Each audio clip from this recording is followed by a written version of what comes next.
Bonjour, je viens vous parler du transit du nœud nord, donc qui va transiter votre maison 7 dans le signe du Poisson.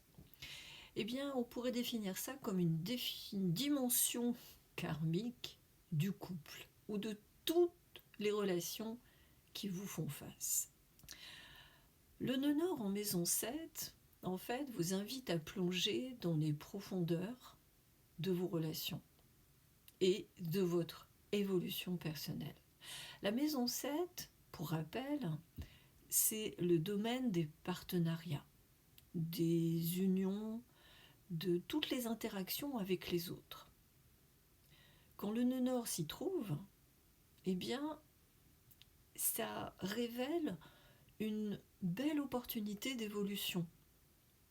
Évolution personnelle, évolution spirituelle, à travers l'échange avec l'autre. Donc, le couple en priorité, bien sûr. Le couple, ce n'est pas juste un ensemble de deux personnes. C'est, si je puis dire, un lieu privilégié pour l'évolution personnelle. Avec le nœud nord ici, il y a comme une invitation à travailler sur soi pour évoluer. Ça implique forcément, souvent, de sortir de sa zone de confort.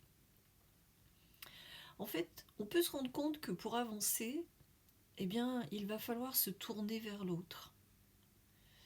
Il va falloir écouter plus ses besoins, ses désirs et accepter aussi les différences qu'il peut y avoir entre nous.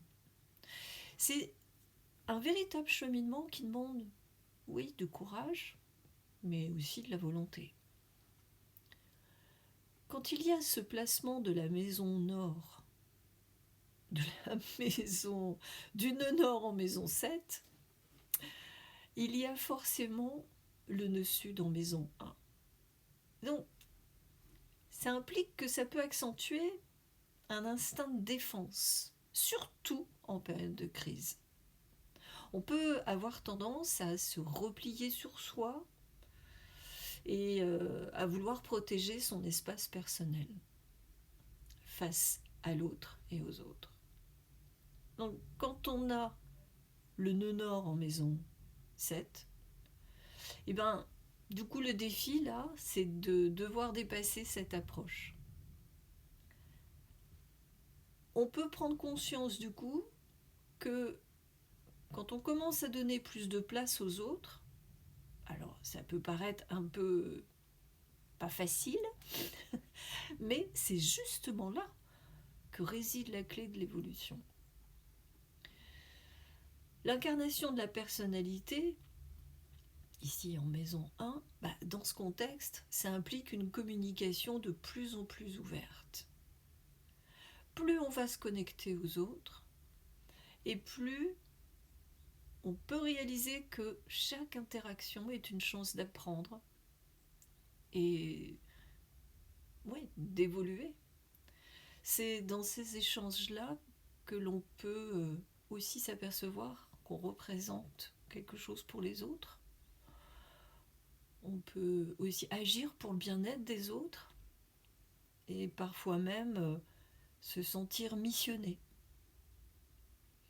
Ce qui est essentiel ici, c'est toute l'attitude du mental. En fait, c'est pas juste aller chercher une réussite apparente, être préoccupé juste par ce que l'on représente. C'est vraiment la manière dont on aborde les relations. L'évolution, elle va se produire à travers un processus de transformation, surtout dans la façon de communiquer. Donc, si vous êtes prêt à écouter, à comprendre, à accepter les autres tels qu'ils sont, eh bien, cela va permettre en fait d'enrichir votre quotidien. Le couple, les amis, les collègues, les relations professionnelles ou hobbies, etc. En fait, toute relation peuvent devenir des terrains d'expérience enrichissants. Chaque relation peut vous façonner, ça peut vous apprendre quelque chose de nouveau sur vous-même, mais aussi sur les autres. Donc ce nœud nord, il pousse à investir, à vous investir dans les interactions et à les voir surtout comme des opportunités de croissance. Donc si je peux conclure, résumer, le nœud nord en fait en maison 7, eh bien, il invite à explorer toutes les dynamiques de relations humaines à un niveau beaucoup plus profond que vous ne l'avez fait jusqu'à maintenant. C'est vraiment un appel à l'ouverture, à plus de compréhension aussi et d'acceptation. Donc en travaillant sur soi, en se connectant véritablement aux autres, et bien là, il y a un potentiel d'évolution vers une version de vous-même qui sera beaucoup plus consciente et empathique. C'est tout le bien que je vous souhaite. Prenez soin de vous. À très vite.